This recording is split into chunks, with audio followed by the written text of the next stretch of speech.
The Six-Shooter, Silver Annie, originally aired October 11th, 1953. The man in the saddle is angular and long-legged. His skin is sun-dyed brown. The gun in his holster is gray steel and mother of pearl, rainbow mother of pearl. Its handle unmarked. People call them both the Six-Shooter. Those words opened every episode of one of the finest westerns ever produced for radio, and the man who brought them to life was none other than James Stewart, Jimmy Stewart, one of the greatest actors in American history. Stewart considered the role of Britt Ponset to be one of his personal favorites, and listening to these episodes, you can hear why. His folksy delivery and trademark whispered narration during tense scenes created something truly magical. Stewart wasn't just playing a cowboy, he practically was one. A genuine American hero, Stewart had entered the Army Air Corps as a private after Pearl Harbor and rose to the rank of colonel, flying B-24 bomber missions over Nazi Germany. When he came to this microphone in 1953, he brought a quiet authority that no amount of acting could fake.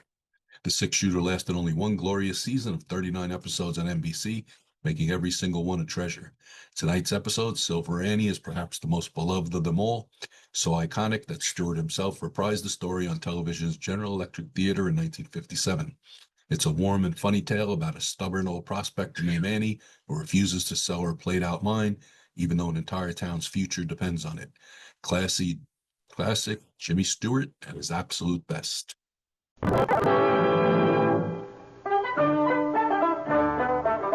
In a moment, you will hear James Stewart as the Six-Shooter, just one of the many great stars brought to you on Sundays on NBC.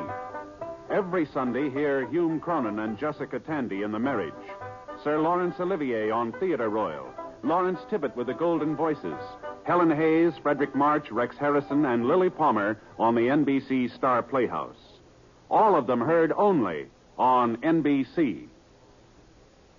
James Stewart as the Six-Shooter.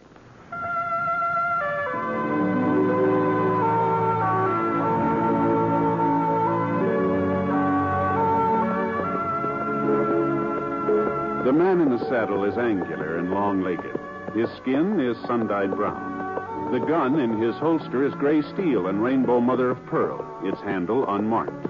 People call them both the Six-Shooter. Coleman, America's leader in modern automatic home heating equipment, and the National Broadcasting Company present James Stewart as the Six-Shooter, a transcribed series of dramas based on the life of Britt Ponset, the Texas plainsman who wandered through the Western territories, leaving behind a trail of still-remembered legends. Now, in just a moment, immediately following this important announcement, you'll hear Act One of the Six-Shooter. The Red Cross trains millions of Americans each year in first aid, water safety, home nursing, and as volunteer nurses' aides. Volunteer nurses' aides assist professional nurses in hospitals and clinics. This help requires skill. It is through the Red Cross that you and your neighbor can get that skill, can get that training. Through the Red Cross, you can answer the call of your family and your community. Help make this training possible. Give through the American Red Cross Fund. Now, Act One of The Six-Shooter, starring James Stewart. The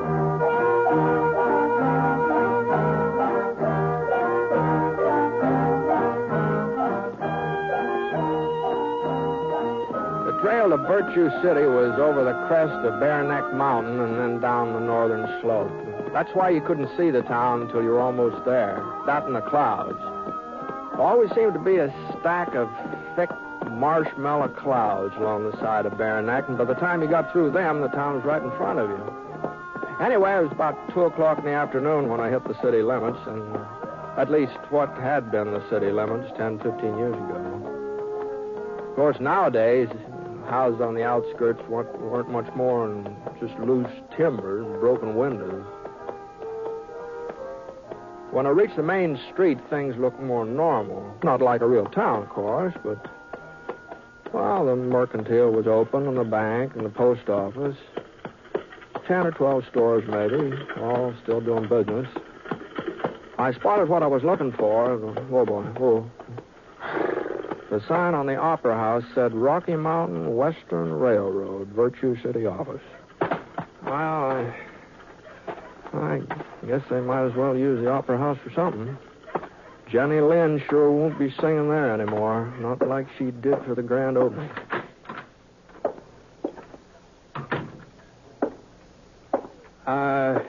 Howdy. Afternoon. Excuse me.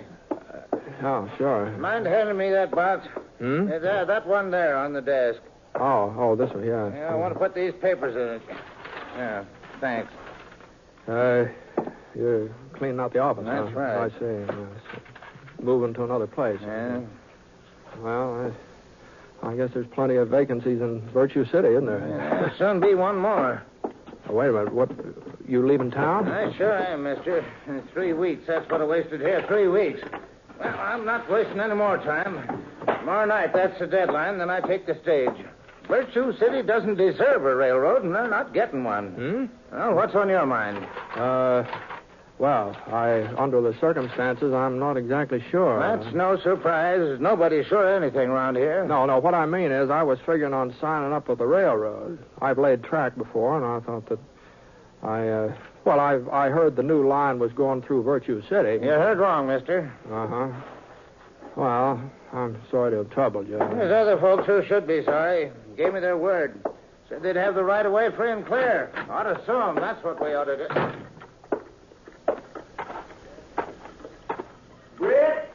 Britt Ponset. Over here in the courthouse. What? It's me, Doc Cross. What? Oh, hello, Doc. Come on in. I say come on in. Oh, well, sure. Doc? Second office, Britt, on your right. Oh, Say, I didn't know you were still living on what? Well, what in the thunder are you doing in a wheelchair, Doc? Oh, I fell off my horse a couple of months ago. It was his fault, not mine. Oh, his fault. Oh, sure, yes. Did you break anything? Well, I ain't positive. I had to send for Doc Sampson over to Watsonville. He says I broke my leg. Old butcher.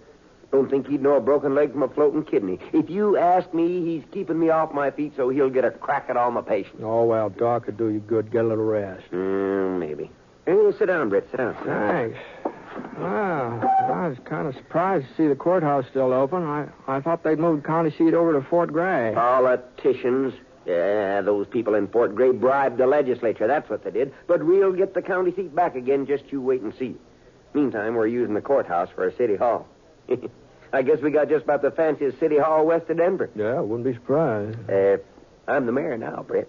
Oh, yes, wow. Sir. Good for you. What about you? What brought you to Virtue City after all this time? I hope you ain't just passing through. No, I'm afraid so, Doc. I was aiming to sign up with the railroad, but since they ain't coming this way... Not coming this way, but who told you that? Well, that fellow over at the Opera House. Oh, that's Nelson. Thad Nelson. Don't pay no attention to him. Well, he works for the railroad, doesn't he? Well, yes, he does. But he ain't never wanted the line to go through Virtue City anyhow. He'd rather it went the way of Watsonville. If you ask me, Watsonville is paying him off. Oh? That's the reason he's been looking for an excuse to get out of our contract. He figures this trouble with Annie will let him off the hook. Annie? Silver Annie. You remember her, Britt. Annie Huxley. Annie Huxley. Oh, sure. Well, I thought she'd moved away. No such luck. She's still sitting on the old Huxley mine like a hen hatching eggs. Only thing is, there ain't no eggs in that mine, not anymore. Well, what's she got to do with the railroad, then? Well, Britt, the route's been surveyed to go through her property. Town agreed to secure all the right-of-ways the railroad would need. We're willing to pay for them and a good price. But Annie's not satisfied with what you're offering. We don't know. She won't talk to us. Won't even let anybody near her shack. Oh. She just sits there day and night, right by the window with her shotgun poking out. Anybody comes on her land, she lets go. Oh. Got some fool notion there's still silver in that mine, and folks are trying to get it away from her. Well, I'm crazy. That's what she is, if you ask me. Oh, I wouldn't say that, Doc. Maybe Annie's living the past a little bit. She's got quite a past to live in, too, you know. Gee whiz, I remember about her wedding to Sin Huxley. About how he put down a street of silver dollars all around the church. You remember that? Yes, well, that's beside the point. I sent for Clyde Huxley. Clyde? Yeah, he's a relative of Sin's, a distant cousin or something like that, but a relative. We had to pay his fare all the way out from Chicago. Mm-hmm. He's seen Annie yet? That's where he is right now, and he'll straighten her out. You see, he's a lawyer, and he's not the kind to put up with any nonsense. So, well, Mr. Huxley, I didn't see you ride up, and I've been watching the street. I didn't ride. I walked. Oh, now, don't tell me that horse of mine threw you, too. I'm just didn't going throw me. Where will I find the chief of police?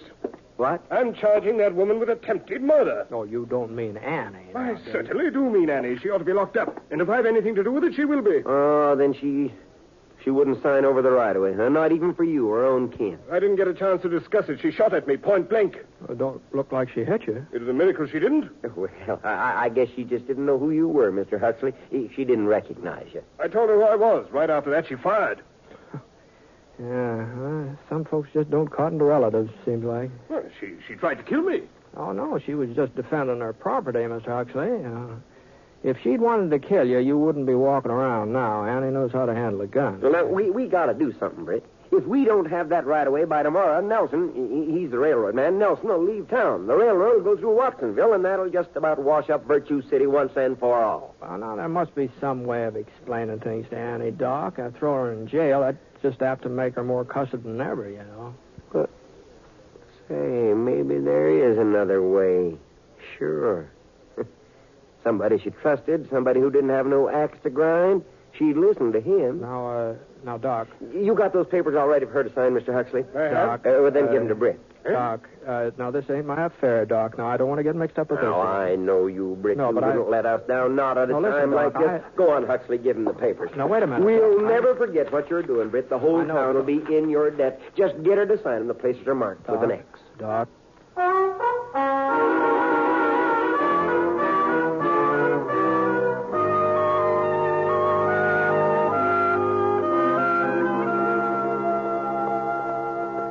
Next thing I knew, I was riding up to the Huxley mine.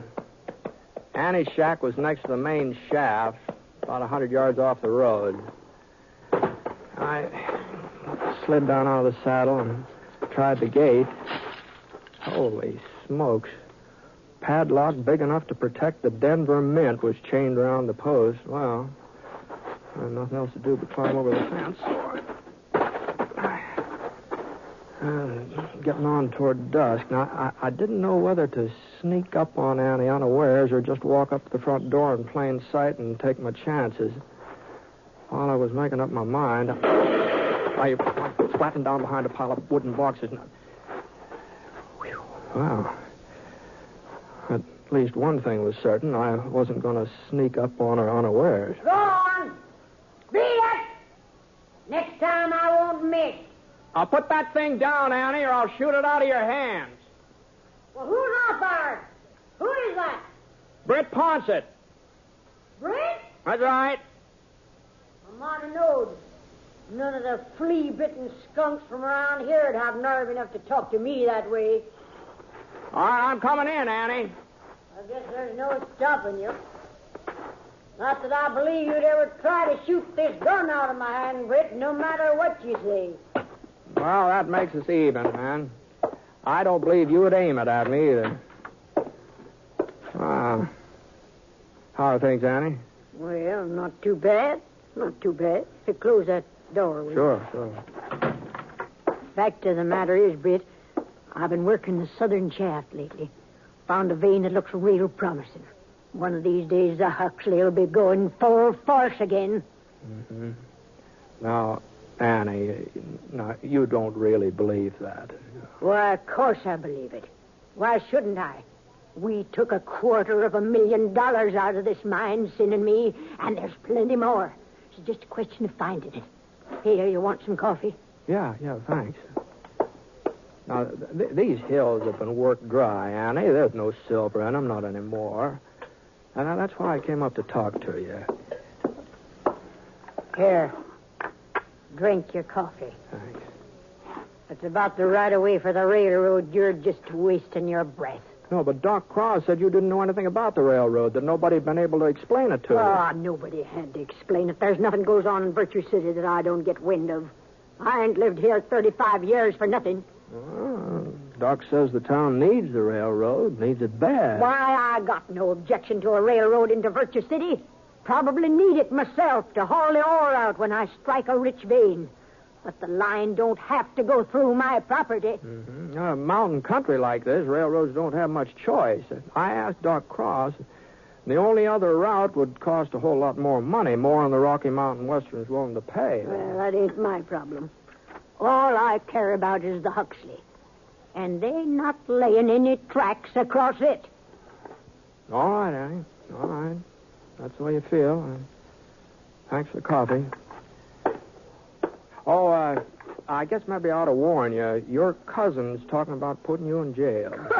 He ain't my cousin. He's Sin, and Sin never had no use for him neither. Well, whoever he is, he's And as for putting me in jail, he'll have to find somebody to come out here and arrest me first. From what I've seen of him this afternoon, there ain't much... That's you, Hey! Sheriff. Give me that gun, Annie. Don't make no trouble. Oh, what's going on here, Huxley? I told you I was going to swear out a warrant for arrest. Thanks to you, the sheriff was able to serve it. Britt Ponset! Oh, wait a minute. Of all the low-down mean... Annie? Keeping me occupied so No, they no, could sneak in here. Why? Come on, Annie. Let's go. Listen, Annie, I can swear to you I've that... done enough listening to you already. Take your hands off me, Sheriff. I ain't one of the girls from Crawford's saloon. I'm Silver Annie Huxley, and when I go to jail, I go under my own power.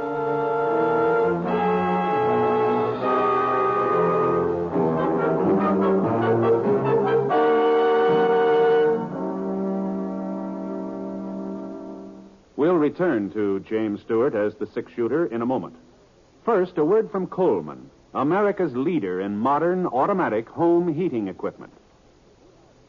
When winter comes, does your house shrink like this? Well, I guess it's time to close off the 2 back rooms. There's just no way to heat them. Don't deprive yourself of valuable living space. Get a Coleman floor furnace or wall heater and enjoy new warmth and comfort in the hardest to heat rooms. A Coleman floor furnace or wall heater takes up a minimum of space, yet it gives you constant circulation of fresh, warm air, just as a big basement furnace does. You'll be snug and comfortable all winter long. And if you're interested in economy as well as comfort, listen to this. Coleman floor furnaces and wall heaters are low in price, low in operating cost, because Coleman gives you maximum heat from the fuel you use, either gas or LP gas. See your Coleman dealer tomorrow. You'll find his name and address in your telephone directory. Remember, comfort costs so little with a Coleman.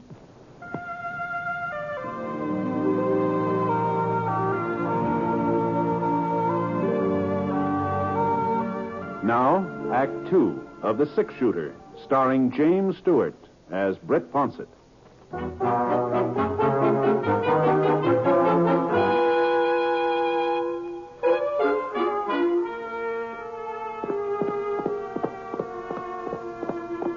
Well, they put Annie in a buckboard and started out for town. I rode alongside for half a mile or so and tried to tell her I wasn't part of getting her arrested, but she wasn't listening. So I gave Scarry's head. It was about 9 o'clock when I got back to Virtue City.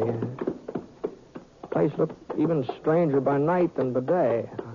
Just a light here and there where folks were living. And then whole blocks of darkness in between. Sort of like the candles on a cake when part of them had been blown out. I stopped off at the Mansion Hotel long enough to get me a room, and then I headed over to Doc Cross's house. He was sitting in the living room eating a box of hard candy when I got there. Come on in, Britt. Come on in. How'd you make out? Get her to sign on the dotted line? No. Sorry to hear that. Oh, my gosh. I ought to know better than to eat this stuff with my teeth. Sure is good, though. Have a piece? No, thanks. Yeah. Well, now, you mustn't feel too bad, Britt. I was afraid you wouldn't have much luck with her. So was Mr. Huxley. He went ahead and got that warrant drawn up. Yeah, I know. Uh-huh. Yeah. I was there when the sheriff arrested her. She thinks I was in cahoots with him and Huxley. Oh, well, now that's a shame. But don't you worry. I'll see she finds out the truth. No, I guess it served me right for getting mixed up in her affairs. Now, you wasn't mixing, Britt. You was just doing us a favor, and we're all much obliged. Mm-hmm. You know, sending for Clyde Huxley was just about the smartest stunt I ever pulled. Maybe so, but you haven't got the right of way yet. We'll get it, Britt. We'll get it. Mm-hmm. Well, I don't think jailing is the answer. Besides, you'll have to turn her loose anyway. Huxley can't make that charge of attempted murder stake. No, he's not charging her with anything, Britt. What? It's just a question of whether she's got all her faculties or not. That's what the hearing will be about. You mean he's claiming she's crazy? Well, you said yourself she was peculiar. I said she lived in the past, that's all. Everybody's got something to remember, does that, more or less. Well, in her case, it's more, not less. Of course, it's up to Judge Drayton to decide. Well, hasn't there got to be medical testimony and a sanity hearing? Yep. Huxley subpoenaed me this evening. Now, doggone it, Doc. Now, this just isn't right. Huxley's her only relative. He looked up our state law. It says the nearest relative can demand a sanity hearing if there's sufficient cause. You take that mine away from her, you'll break her heart. Now, wait a minute, Britt. You said yourself this wasn't none of your business, that you were sorry you mixed into it. Sure, but it just looks like I got mixed up in it. All right, good night, Doc. I'll see you later. Now,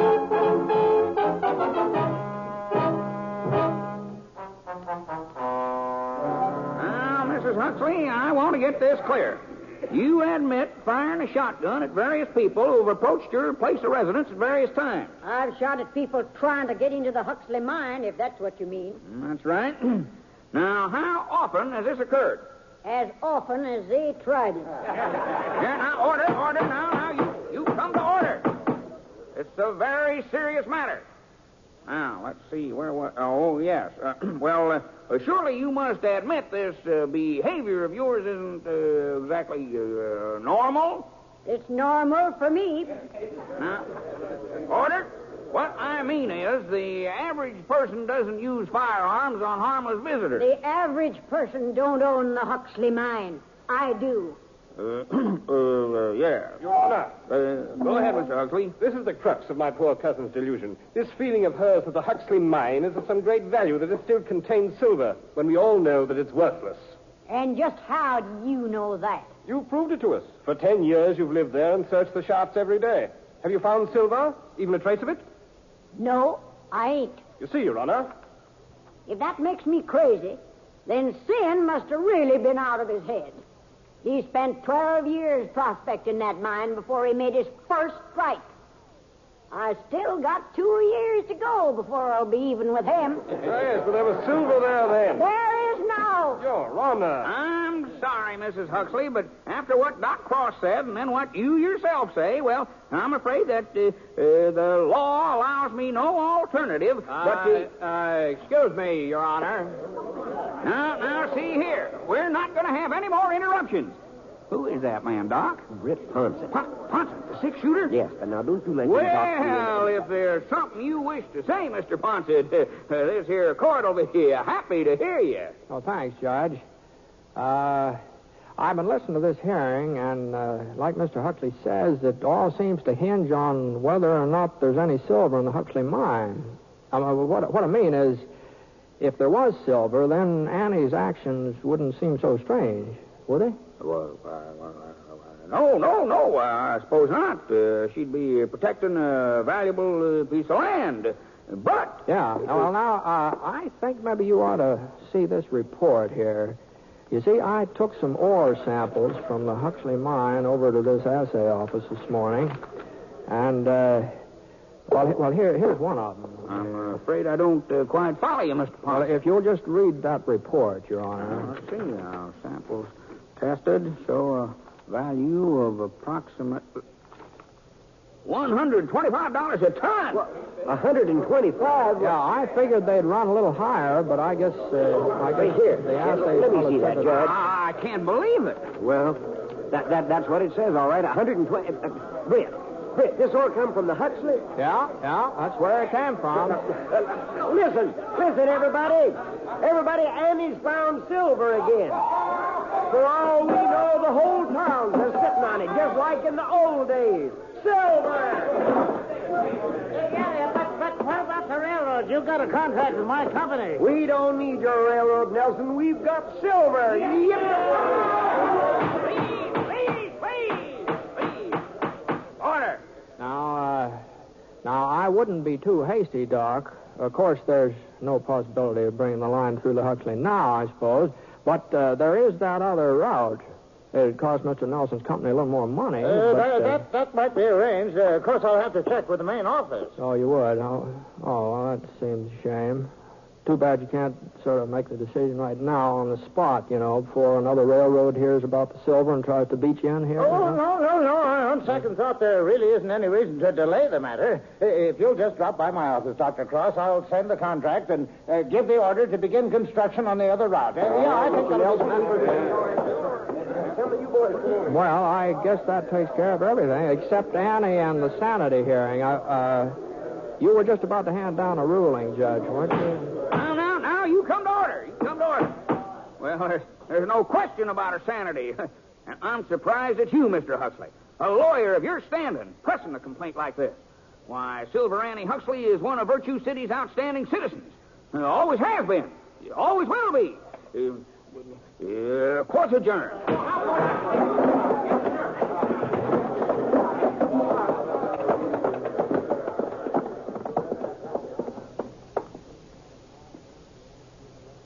Well, inside of 5 minutes, the only people left in that courtroom were me and Annie. It's a funny thing, you know. She was the only person who hadn't been excited about the silver. She just kind of stared at me without budging. And then the corners of her lips sort of wrinkled up into a smile. Britt Ponset? Yes, ma'am. You better get out of town before they find out. They'd tar and feather you for sure. Well, what are you talking about, Annie? Why?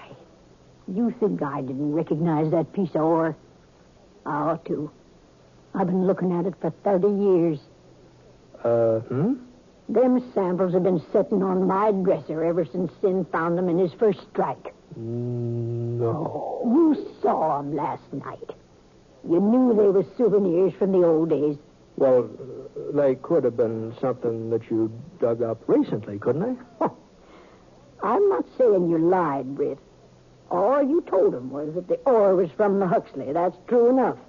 It's just a good thing they didn't ask you when. Yes, I guess it is. Yeah. Well, anybody can make a mistake, you know. You knew what you were doing. And you knew the railroad would be coming through the other route before they got wise. No, I wouldn't exactly say that, but under the circumstances, I kind of think maybe I'd better leave town. Don't you think that would be... So long, Annie. Wait a minute, Britt. I want to thank you. Oh, well, nothing to thank me for, Annie. It just looks like I can't tell old ore samples from fresh ones. That's all.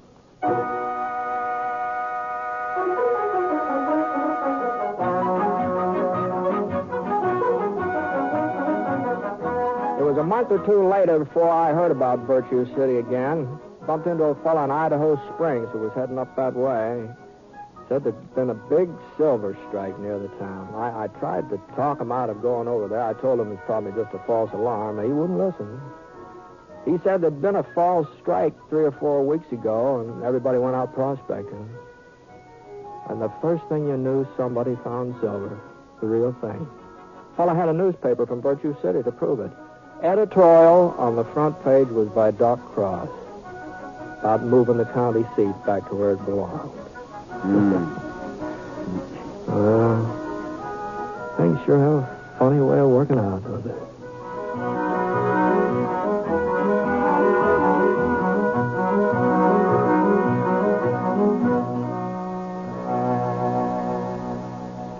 Here's a tip for more great dramatic entertainment each week on the NBC Radio Network. Direct from his great hit in From Here to Eternity comes a new dramatic Frank Sinatra to play the hard-hitting adventure role of Rocky Fortune every Tuesday evening. And if comedy is your weakness, you'll want to know that Fibber McGee and Molly are now heard every day, Monday through Friday, on the NBC Radio Network. Remember, you'll hear more of America's greatest radio programs if you keep your dial set to this same station of the NBC Radio Network.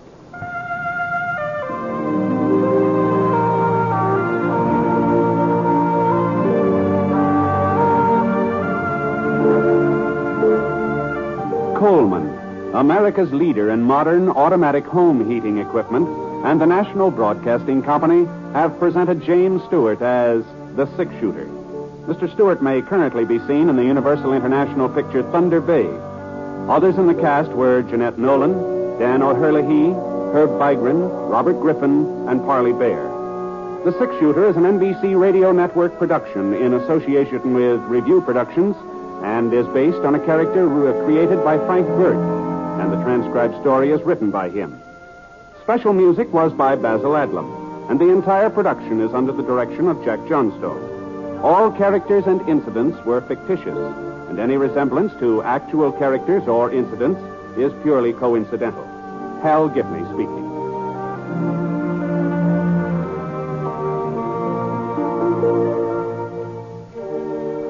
Listen to Last Man Out, next on the NBC Radio Network.